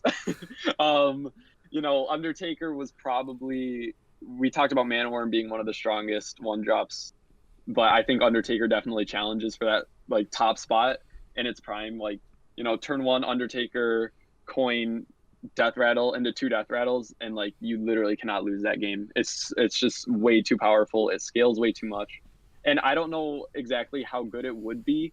I don't know all the Death Rattle cards that would, that are new that would make that even better, but it just seems like not a healthy change overall. Yeah, to me, Undertaker reminds me a lot of the old life coach thing about Quest Hunter, where his whole argument for that was either it's trash, in which case it doesn't do anything, or it's good and it's toxic for the format. That was like the whole thing about Quest Hunter, where you just vomit 1-drops constantly and then just kill the opponent. I think Undertaker is a similar story, where like either it's unplayable trash or it creates sort of a pretty unpleasant experience. That said, I feel so confident that it's probably trash that I don't think I care that much either way. Like I really feel like Undertaker just wouldn't do very much. Yeah, and maybe it is because I don't see the home for it so readily because it has been such a long time. But I just can't picture what a deck would function with built around this without like if you don't draw the Undertaker. It's a 1/2 on 1. Like I just think it's so easy to remove a lot of the time, and I don't know. Maybe I'm wrong on this one. How scared are we of stuff like Battlefriend and Lowly Squires and stuff like that in Demon Hunter? Because I feel like Undertaker is in a very similar realm, maybe a little bit stronger than those cards. But like, there's a lot of powerful 1-drops in Hearthstone, right? And I think outside of like maybe Hunter and Warlock, and like even the traditional Zulocks just like have been completely outclassed. Maybe Warlock's not even a good option. Like I don't know where this sees play. So like I'm in the same boat as Corbett. Why not unnerf Undertaker and kind of see where it goes? But yeah, again, it's the same thing though, where it's like I'm also kind of like why not? But the upside, there is no upside, right? Like it's either trash or it's toxic. So it's kind of a difference between like I'm halfway between who cares and just like there's no upside, don't do it. So I would prefer not, I guess. I don't know. Okay. But Leper Gnome and Abusive. Yeah. Are you guys on board with that? Yes. Leper Gnome would be very funny to me because of toxic reinforcements. 2 buffs in 1. Toxic, yeah. So the fact that toxic would now get you 2/1s would be kind of. Is that okay? Like I don't. Is that a thing that's fine? Does that even see play anywhere? Like, does it even see play in Odd Hunter? I haven't seen an Odd Hunter in years. I don't even know what the. I mean, if it gets 2/1s, probably. But maybe it's fine. Maybe. Like maybe it's fine to buff toxic as a 2-for-1. Yeah, I mean, you're basically saying buff a Hunter card, right? With toxic reinforcement, so why not, right? Yeah, Arcane Golem. You said Arcane Golem, yeah. Right? I hope they don't do that one. I'm scared of that one a lot. I'm nervous about that card. Let's talk about Leroy. 4-mana Leroy versus 5-mana Leroy. I think 5-mana Leroy is still one of the best cards in the deck, in the format for aggressive decks. I don't think we need to do that. And then 5-mana Auctioneer. Do you think we need that in our format? I'd be surprised if they did this. Yeah. I don't think they're doing it. I think APM Druid becomes like tier 2 if this happens. Yeah, I really 100% agree exactly with that placement. I don't think it happens. Like, I feel like, again, part of the whole point of the reverts is to, make it feel nostalgic, and I think people are so used to playing with this version of Auctioneer that it's sort of, let's not do the 5 mana, but yeah. Speaking of 5 mana, BGH versus 3 mana BGH. I got my Zeph tinfoil hat on again. It messes with my Zeph pool, so it's not getting nerfed. Or reverted, rather. Bring back 3 mana BGH as an answer to, like, Darkler. That's what people are at. Oh, that's honey. But yeah, 3 mana BGH. I mean, you probably played in Reno Lock, I guess. Sure. Like, I don't think it does damage to the format that much. Yeah, I don't think it could possibly like do anything horrifying. So, whatever. I'm just like, I'm okay with the tech cards being shitty. Like the next one, like Ironbeak Owl, Yeah. I'm okay if it stays shitty. Like I don't like tech cards like being super prevalent in the metagame anyways. And again, I don't even know if they'd even make a huge impact. Like, would you play a 2 mana 2/1 Owl? Probably in just like Reno decks, maybe like Reno Lock. Just shove every tech card in Reno Lock plus the. I mean, demons. that's how you play Reno Lock, right? No, I don't know. I don't know where else. Do you play it in like Pirate Warrior? Probably. At that point, I think I would play one. I don't know. I can see it. Yeah. I mean, you don't play it in like Kingsbane, right? Because Sap is probably superior. But in decks that don't have access to cheap silence, then yeah. All right. Maybe. Which is kind of why I don't want to. I don't really want to buff. Exactly. Right? That's kind of why. Like, I'd rather not do that. I'd rather keep it at 3. All right, let's talk about Small Time Buccaneer. Ooh. So this is a 1 mana 1/1 currently that turns into a 3/1 when you equip a weapon. It used to be a 3 mana 1/2, a lot harder to kill. That turned into a 3/2.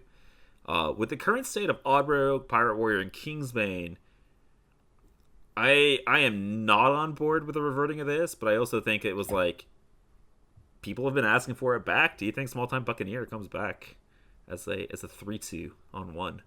No, we're not doing Small Time Buck. We're not bringing back more pirate synergy. We're not bringing back like this into the Odd Rogue dagger. It's not happening. Stop it. That's my thoughts on Small Time Buck. Yeah, it's not a good idea. It's just not. Another cheap pirate to pull patches is just, I don't know. And it's just so powerful. Like, yeah. Come on, guys. The pirate decks need the help. Why not Unnerfed Small Time Buccaneer? Like, they're struggling in the metagame. You can have it. You can have it if we nerf ship's cannon. Those are my terms. We'll begin the negotiation. All right, I'll just trade it for that 0 mana 1/1 pirate that they're printing. All right. Speaking of, Patches has been floated around. No, I think Patches is still broken as it is. We don't need to buff it. Same with Naga Sea Witch. I don't want to go back to those days, even if it doesn't end up being good. I don't want Naga Sea Witch Giants like as an afterthought in the format. So I think Patches, Naga Sea Witch, we leave those aside. And then let's talk about Quarter Creeper. So Quarter Creeper used to be a 5/5. It's currently a 2/5. So I don't think that they ever go back to the 5/5. But do you think they ever go like halfway and like make it like a 3/5 or a 4/5? No. Just simple as that. I don't think so. Yeah. It's so good. Yeah, I don't think the experience of Corridor Creeper changes very much if it's like it doesn't make a player feel good if it's a 4/5 or a 3/5. It doesn't really bring back any new or iconic feelings or anything. It's just blatant power bullshit. Like it's a 5/5. Like there's like you either make it a 5/5 or you keep it as is, and they're not going to make it a 5/5. Yeah. So yeah, they're not changing it. All right. Bone Mare used to be a 7 mana 5/5, give a minion +4/+4. It is now an 8 mana 4/5/5, give a minion +4/+4. I don't even remember OG Bone Mare. I think they could revert this, and I think it would still not even see play in the format. Were there any decks in Standard that like completely revolved around Bone Mare that like you bring back for nostalgia's sake? There were. Nothing that revolved around it, but I mean a lot of decks played it, obviously. Yeah, with like Fungalmancer, right? But was this in the same set as Fungal? It was the set before. This came out in KFT. Fungal was KNC. Okay. I mean, would you run this in like an Odd Paladin or an Odd Rogue deck? I think you run it an odd Paladin. Yeah. Just because yeah, I think you have so many, like, you have so many guys, and you can make them so easily. I don't think I see it in Odd Rogue, though. Odd Rogue is way too fast now. But I think I can see that. yeah. My experience with Bone Mare was when I was a Keliseth Rogue gamer. I don't know if you I remember that deck. Yeah. Yeah, Hey, the Coin Keliseth, Shadow Step Keliseth. Popularizing that archetype is one of my few claims to fame in Standard. I was one of the people that got on that super early. So yeah, I adored Kelly, one of my favorite decks ever. But yeah, I want this. I'm actually shocked that they didn't do this when they did like Raza and Last year. Raiding Party. Yeah, and like Spiteful. I was for sure thought this would be a lock. And again, I think they should do it. I don't see any downside. So All right. Burn more. Sure. Fair. Giggling Inventor. So they kind of went halfway on their revert last year. They made it 6 mana instead of 5. I think because they did that last year, it's staying at 6 mana. I do not think it's coming back to 5. I don't think I want to see Giggling Inventor at 5. That thing was broken in all kinds of decks at 5, and I think it would still be broken at 5. And because they made the change last year, I don't think Giggling is going anywhere. I think it's staying at 6. You guys agree? Yeah. Cool. Yeah, it was played in like every deck. Yeah, literally It was every deck. busted. Yeah, control decks it was busted, aggro decks it was busted, mid range decks it was busted. Like it was just in every deck. Yeah. All right, Serenite Chain Gang. I made this claim last year, and I made a claim today on stream that I was going to quit the format if they didn't unnerf Serenite Chain Gang this year. And so please don't make me quit Hearthstone. Please unnerf. It's another one that's basically being confirmed. Yeah. For what it's worth. All right, cool. So that I don't have to quit Hearthstone. Yep. Nice. Yes, congrats. Serenite Chain Gang, I am very glad this is coming back. Hand buff Paladin, hand buff decks in general, plus Shutterwalk Dude, Shaman. that warrior card, give a Tauntman in your hand +5/+5. I am down for it. I'm here for it, dude. Give it. Like, All of a sudden, right? 4 mana for a couple 7/8 taunts? Like, what? Yeah. That's a lot of stats. Okay, maybe also bring back my 2 mana owl. No, I'm just kidding. No, I'm super, like, this change is happening. It's good. Elysiana used to cost 8. I think you can make this 8, and it would end up nerfing the card because it no longer would see play in Odd Warrior. I don't think it ever sees play anyways because, like, Fatigue and Wild right now is, like, a joke. Yeah, I mean, do you guys have any opinions on this card? Like, do you think it's going to get unnerfed? I don't think anybody loved this card when it was in Standard because of the mirrors. I don't want to nerf this card. I'd rather keep it as is. So that it sees play. Yeah. Yeah, I'd rather keep it strong like it is right now at 9 mana. So yeah. All right. Barnes. Yep. Can I get an FU Barnes? Stay unnerfed or stay nerfed. Faceless Corruptor used to be a 5/4 instead of a 4/4. I mean, I think you can make it a 5/4, and I don't think it would have the biggest impact on the format. And so I don't really see a reason to not, but I also don't see a reason to unnerf it because it still sees play in Odd Paladin. I don't know what you guys think about this one. It's like one of those, like, if they do, sure, cool. If they don't, who cares? You know, I think it's in that boat for me.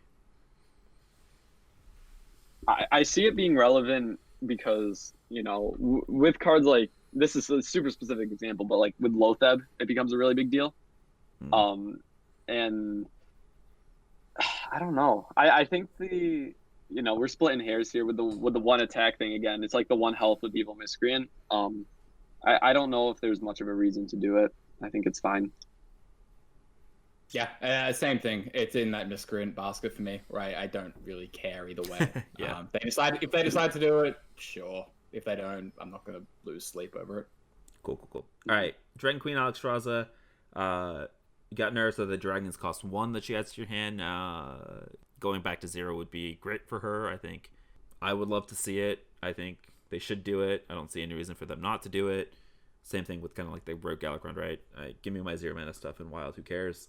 Cool. No, I think this is almost a certainty. I think they're very, very, very likely to do this. Then the last 2, Frenzied Fellwing used to be a 3/3. It is currently a 3/2. I think Frenzied Fellwing actually was criminally underplayed when it was the 3/3. I think it should have seen a lot more play than it did. And if it becomes the 3/3, I think you can totally revisit this for like the the discard warlocks, maybe the pirate warriors, if you can like afford to run some non-pirates. Like I think 0 mana 3/3s in decks that can get this down on turn 2, turn 3, pretty impressive. And I don't see any reason for them not to revert the change. And I think it would be like a positive for the format because it could see more play than it currently does. Yeah, I think it's definitely one of those cards where I think I slept on it a little bit. It's one of those cards that you don't think is very powerful until you're playing against it, and then all of a sudden your opponent gets a 6/6 in stats when you thought their turn was over, and then it's just like, oh, okay.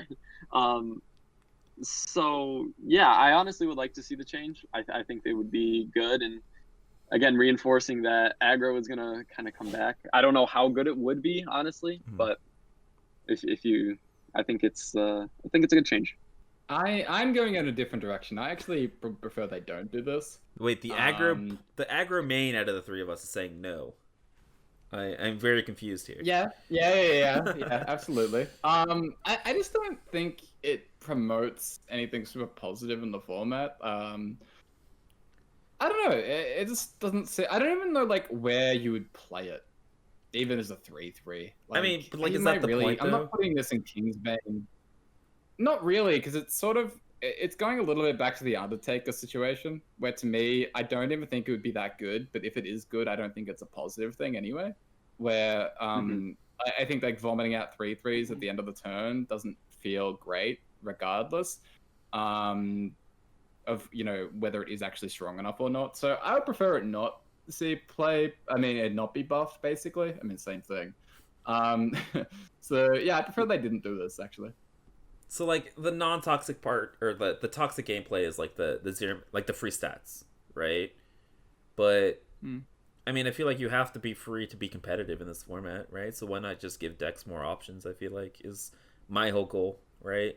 Like they haven't touched Sorcerer's Apprentice or Mech Warper or any of these effects. Like we're talking about wanting Dragon Queen Alexstrasza to get back 0 mana cards. We want Galakron to bring back 0 mana cards. Like, but I know those are slower. Yeah, I know those 0 are mana slower. stuff is different on turn 1 and turn 2. But like, I mean, comparing it to like Mech Warper, Canrathed, cards like that, like those exist in the format and people are okay with them. So like, why not Frenzied Felwing, right? And it's a lot harder to get Frenzied Felwing to work because you have to be on board, right? Than it is to make a Mech Warper or a Canrathed work, right? Because those kind of work from behind. So, I don't disagree with you necessarily, but I'm just saying like it's not that much more different than the already established kind of toxic patterns that are already prevalent in the format, And so how different is Frenzied Felwing really? I think is my point. And so like I don't see it being that different, and so I could totally see it being unnerfed. And last but not least, we've got there, guys. Bad Luck Albatross, last card. Yeah, yay or nay? Like I could see it being unnerfed, if only as like a check on the Reno decks in the format, but I wouldn't love it. I don't know. I'm gonna be completely honest. I don't know if it's a good change. Reno cards are so important to the Wild format. I mean, so many decks revolve around those cards, and like why did they nerf Albatross in the first place? Was it a standard thing? But what was it? It was standard. So they'd released, they'd done like a whole bunch of Reno support with Highlander Hunter, Highlander Mage, and Zeph and Alexstrasza. And they also had issues potentially with things like Spell Mage, and Pure Paladin. And so there were like these fringe archetypes that were kind of getting punished because Albatross was like one of the most popular cards. It was just being thrown in everything, and different decks were just sort of getting punished a little bit. It was one of those was like it's meant to be a tech card, but it was just like an overall good card. Yeah, it was too popular. Yeah. Like I don't think you would just shove a 3 mana bird in like every deck in Wild, but I think like having it would be, I don't know. I think this maybe comes down to the, are you okay with punishing Reno decks with a single card? Well, here it comes. Yep, let's just destroy Reno. I'm into it. Let's do it. Let's bring back the bird. You can either nerf Zeph to 3, or you can give me back a bird at 3. Those are my two options. Let's do it. No, I think, like, in general, I get why people would hate this, right? It sucks when tech cards are sort of, like, format-defining, and it sucks when your entire game plan is basically shut down by a tech card. Like, it's not healthy, really. But I find Reno as a mechanic, like the duplicate thing, so annoying in general. And just not good. And I think like this is the one tech option that they have against that type of mechanic. And so I'm probably more into it than I objectively should be. But, this is the truth. Like, there are some cards in aggro, right, that I'm not okay with. Like, I just did a whole thing about fellowing, and it's not really either or. It's not really about control or aggro. It's just about what type of cards I'm okay with in the format. And I just don't like the Reno cards in general, and I would prefer if there was more of a, probably a bit more counterplay to it. But at the same time, I totally get it, because tech cards in general are a pretty shitty way to sort of be balancing a format. And the problem I have too is that it's still like very reasonably statted as a tech card, and even if you're not playing against a Reno deck, right? If you're playing against a Kingsbane and they Secret Passage and they hit your 2 Albatross, like that doesn't feel very good either. Like I just feel like though the 1/1 birds are so bad, so it becomes not just a Reno tech, but it just becomes like a game or a game definer even. I don't know if I'm over exaggerating this, but I think it's just too powerful for its cost at 3 mana. I really do. Yeah, maybe I am forgetting a little bit just how it felt playing against Albatross. I think the more I'm sort of like thinking about it and talking about it and things like that, I think this probably would be a little bit of a mistake, like the more I'm like thinking about things. But again, I'm not entirely sure. So like the birds do feel terrible, and like the bird lock priests and things like that, where they shuffle in 20 albatrosses into your deck and things like that. Like, God, those decks would have like toxic. Like, I really hope that isn't the thing, but obviously it would be if they brought back 3 mana bird. So it's got that psychic scream effect, where like not only does it like is it a good card, but it completely shuts off like your entire game plan.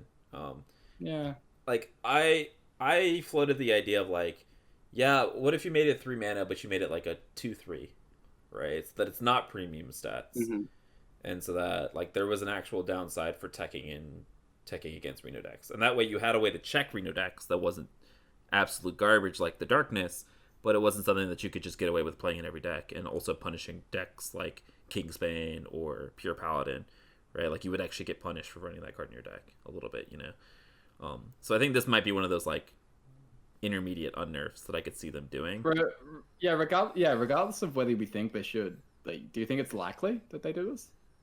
Unfortunately, I think it is. Yeah, okay. I didn't want to say that, but it's like I think this is totally something that they would unnerf. And I think this is something that they would unnerf and leave us a 4/3, which is it hurts to say that, but like I could totally see them doing that as a way to like check the Reno decks in the format moving forward. It just does too much at 3 mana, in my opinion. I don't know. So like I hope that if they do, I hope it at least becomes like a 2/3 or a 3/3, something.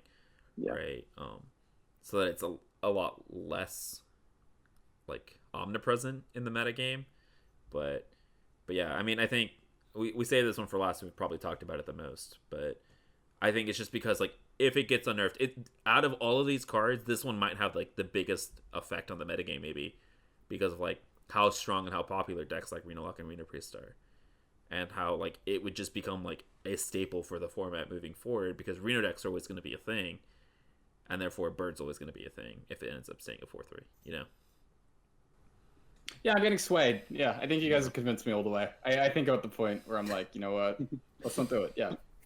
Let's keep it as is. But we'll see. All right, guys. We have just gone through 87 cards. All right, we've done a lot. We've talked about a bunch of cards. It took forever. All right, it took forever, but we did it. These are basically all the cards that we think that they might unnerf, why they might, all that kind of good stuff. And again, this is all just speculation, other than the 3 or the 4 that they have kind of like softly announced or leaked or hinted at potentially unnerfing. So yeah, I'm excited to see what they do. I think the expansion is planning on coming in March or potentially the beginning of April. So we'll probably find out more next week at BlizzCon, where we're going to be talking about all of their announcements next week. But yeah, I mean, I guess we'll just leave it off with this. Are you guys excited that they're going to be reverting a bunch of cards? I know Corbett and I talked about this, so I'll just leave this one to you, Hazer. Are you excited that they're reverting cards? Oh yeah, I'm ecstatic. I think it's really this is one of the most like positively accepted news statements that we've gotten from Hearthstone in probably since I've been a part of this community. Like I really do think that. I think everyone's really excited, and yeah, same with me. I think it's going to be awesome. Yeah, I always look forward to this every year. Like the 4 or 5 cards that might get reverted, and now this year we're getting 30, so it's like 6 Christmases at once, you know? It's exciting. Yeah, what we're gonna get at rotation is it's kind of insane where a whole bunch of old cards are getting changed because of that is getting changed for the core set. We're getting a new expansion, we're getting like 29 new cards, and then we're getting 30 reverts. So I think Wild, like this is gonna have probably it's gonna have like this completely unprecedented impact on what Wild looks like, and it might just like completely change our idea of what the landscape of Wild looks like moving forward as well. So really crazy. Yeah, I mean it's gonna change the state of Wild, and so you guys need to make sure that you check our podcast every week to see how it changes. Nice. Good segue to wrap it all up. We're gonna be doing episodes like this every Sunday, maybe almost definitely not as long. Moving forward, this one was a little bit of a special one, and we are glad to have had Hazer join us today for this episode. Hazer, thank you again so much for joining us. Please let the people know where they can find you. Yeah, thank you. This has been awesome. You know, I love speculating with very good Wild players. You know, I think that we all have a lot of experience in Wild, and it's kind of fun to talk about all these different cards and what impact that they could possibly have. So this was a really awesome conversation. And for me, I'm not streaming right now because I'm at college, but my Twitch channel is Hazer Streams HS, no caps, no spaces. And then my Twitter is Hazer_HS. So I am still active on my Twitter, so follow me there. And that's it for me. Hazer, thank you again so much. Really do appreciate you coming onto the show and being able to have this conversation with us. So guys, yeah, make sure you go check out Hazer's streams and things when he does get back from college and stuff. Great player, rank 1 finisher multiple times, all that good stuff. So make sure you check him out. And Corbett, don't sell yourself short. Let the people know where they can find you. Yeah, guys, you can find me at CorbettGames on Twitch and Twitter and YouTube. Daily videos, guys. Daily videos on YouTube. He's allegedly. back. He's back. Yeah, we'll see how it goes. How long it goes, yeah. But yeah, CorbettGames, guys. So pretty much streaming every day. So, you know, come say hi as we speculate and we wait for all the good stuff to come out. The next month or two should be pretty crazy. Yeah. All right. I definitely agree. You guys know where to find me over on YouTube. If you guys want to catch me live, twitch.tv/getmeout. And if you guys want to check out the podcast on the go, again, I almost forgot to do this. Make sure you guys check us out on Spotify, Apple Podcasts, all that kind of good stuff. We hope you guys enjoyed the super long, super detailed episode. It was a lot of fun to record. We hope you guys are staying safe out there, and we will see you guys next time.